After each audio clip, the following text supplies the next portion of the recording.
I am Nic Rohloff. This is Miami Dolphins Today by Chat Sports. And on this Super Bowl Sunday, we are going to answer some questions about the Miami Dolphins. God damn it, because that's what matters the most, right?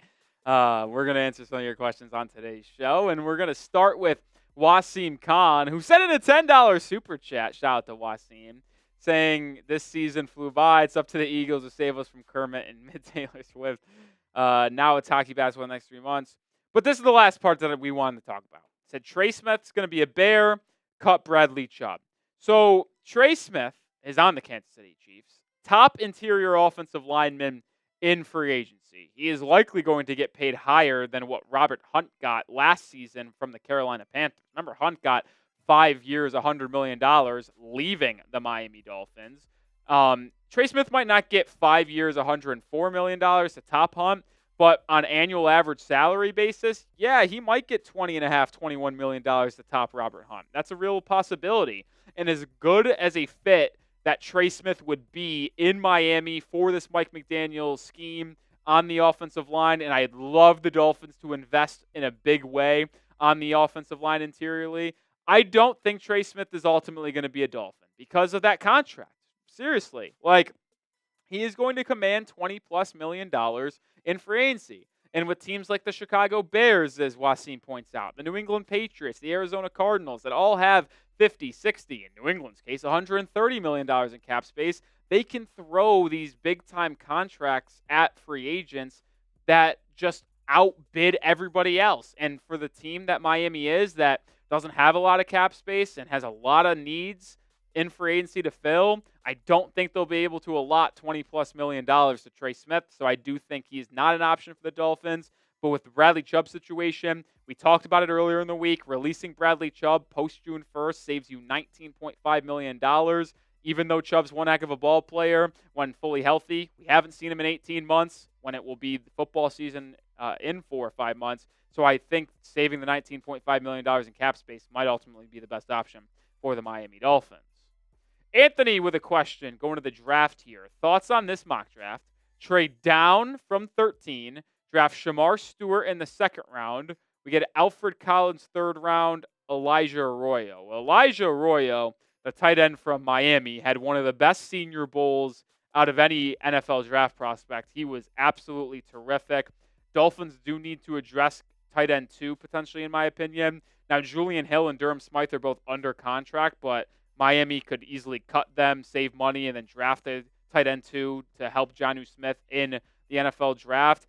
In this mock, trading down, you would not get a first-round pick. You have the 13th pick. Where does that go? That's my question. Unless you're saying trade down in the second round to get multiple third-rounders. Maybe that's what you're saying. I like Shemar Stewart out of Texas A&M as a defensive lineman. Probably wouldn't trade down from 13 to get him. I think there just needs to be more details provided. Sorry, I do like Elijah Arroyo. Can't really talk about Alfred Collins too much, but Shemar Stewart's a pretty solid guy. Arroyo's a pretty big fan. I am of him as well in this draft. Make sure you follow me over on Twitter at Nic_Rohloff. We're talking Miami Dolphins football every single day. And if any Dolphins news or rumors ultimately occurs, we will break it down on Twitter first before coming on YouTube and making a video. So if you want to be the most up-to-date Dolphins fan, subscribe, but also follow me at Nic_Rohloff. Julio coming in with a good question here. With the current safety market, if they decide to go after a bigger name in free agency, who do you think fits this defense the best? So when you think of the big-time, high-end free agent safeties, obviously Jevon Holland is one of them. So if you're going to sign a big-time free agent safety, you might as well just sign the guy that you've had in your building as a homegrown talent. At that point, even though I'm not the biggest fan of Holland, I think that would probably what I would rather do. But guys like Justin Reed, Cam Bynum, those two guys, Bynum potentially getting $17 million per season, Justin Reed $15 million. I'll be curious to see what Hufanga from San Francisco gets coming off injury. Could he get a $15 million contract? Those are some of the biggest names out there. Trayvon Morig from the Raiders is a potential candidate for 13, 14, 15 million. If you had to ask me which one fits the best, I would probably like to bring in Justin Reed if you're talking exterior free agents. but I also wouldn't want to give him 15 mil per season. When I'm thinking safety room, Julio, I'm thinking drafts, whether you go Malachi Starks, Nick Amanwari from South Carolina, Xavier Watts, Kevin Winston, Sebastian Castro. I would draft one of those 5 and sign a low-end mid-tier safety like Julian Blackmon or Andre Sisco, who you could probably get on both 3-year deals around $7, 8, 9, $10 million for those two. That's probably where I would go with the safety room. I'm not going on one of the high-end safeties. There's just other needs on the offensive line that I would rather address.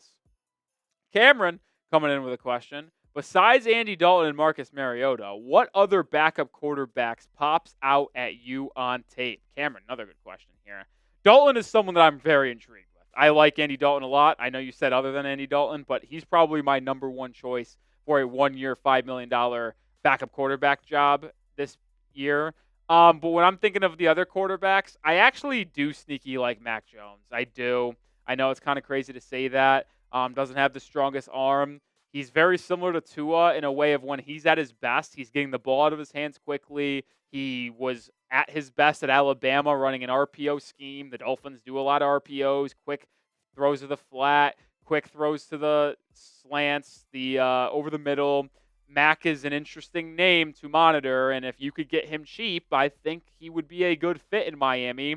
So that's another quarterback that pops out on tape. You also know that he has starting experience, for better or for worse, where you wouldn't feel absolutely horrid if he had to start 1 or 2 games or come in the second half. Also mentioned Joe Flacco, as always. Flacco's an intriguing name. He could have been a Dolphin, but Miami didn't want to fork up the money this past offseason.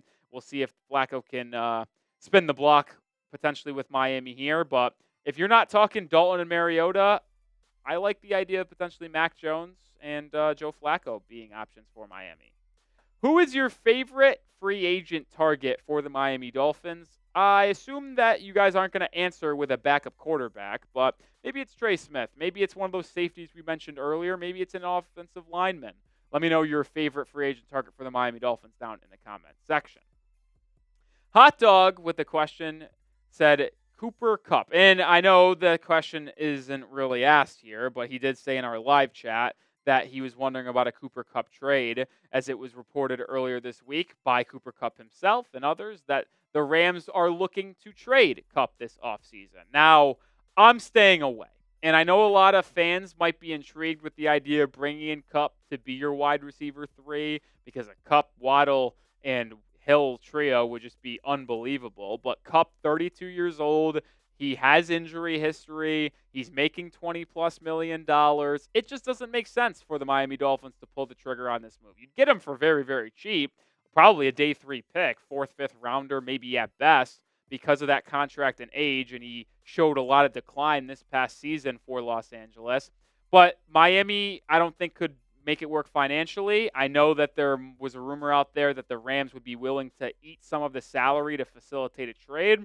So maybe if the Dolphins would only have to pay him like $7-8 million at max, and the Rams ate up most of that, I would be in, but that would also require Miami to send a higher draft pick. I just don't think it's a good use of resources in terms of trading a pick as well as allotting that into your cap situation for this year. There's no denying that a trade would be fun and have him be in your slot with Hill and Waddle on the outside, but with other needs at safety, offensive line, and on the defense, I don't think the Dolphins should be looking into a Cooper Kupp trade. We got more questions to answer here, but I do got to give some love to our sponsor, and that is Prize Picks. Make sure you sign up today and take advantage of their free entry for the big game later this afternoon, or if you're watching this after the big game, hopefully you did take advantage, because they are offering a very nice entry. All you need is to have more than half a yard on Patrick Mahomes passing. I think that's going to happen. If you're correct on at least one more stat projection, you can win real cash. PrizePicks is the best way to get on sports action. It's legal in more than 30 states, including Florida, Georgia, Texas, and California. Sign up today and get $50 instantly when you play $5. You don't even need to win to receive the $50 bonus. It's guaranteed. PrizePicks also offers weekly promotions that can lead to big payouts like Taco Tuesday. Each Tuesday, PrizePicks discounts select player projections up to 25% to provide even more value for your lineups. Join me and the millions of others on PrizePicks right now. Download the app and use code CLNS to get $50 instantly after you play your first $5 lineup. One more time, download the app today and use code CLNS to get $50 instantly after you play your first $5 lineup. Links in the description and comments of today's video. PrizePicks, run your game. Every noodle with a question. How about bringing a Hall of Fame name back to the 305? Nephew of Hall of Famer Zach Thomas, son of Hall of Famer Jason Taylor, which is the tight end Mason Taylor. Bring the Taylor name back to Miami. Funny you mention this, Every Noodle. If you watched a video we put out probably a week and a half ago at this point about Dolphins draft targets after the Senior Bowl. Actually, I lied. It was exactly 1 week ago. We did it last Sunday. I talked about Mason Taylor, how the Dolphins met with Taylor at the Senior Bowl. Taylor is the most productive tight end in LSU history. Yes, you heard that correctly. He has the most receptions and reception yards for an LSU tight end. He is a good blocker. He's physical. He's got good size. I would love Mason Taylor. Now, he is likely going to be a day 2 pick, whether it's the second round or third round. And we'll see how free agency shakes out. We'll see how the draft shakes out early on. But if you're telling me Mason Taylor's on the board at pick 48, I'd think about it. If he's there in the mid-third round or pick 98 where the Dolphins are projected to have a comp pick, I'm absolutely in. Had over 500 yards this past season as an LSU Tiger. I would love to bring Mason Taylor into this room to be tight end 2 and maybe tight end 1 after Jonnu Smith's contract runs out, because Smith is under contract just for one more season.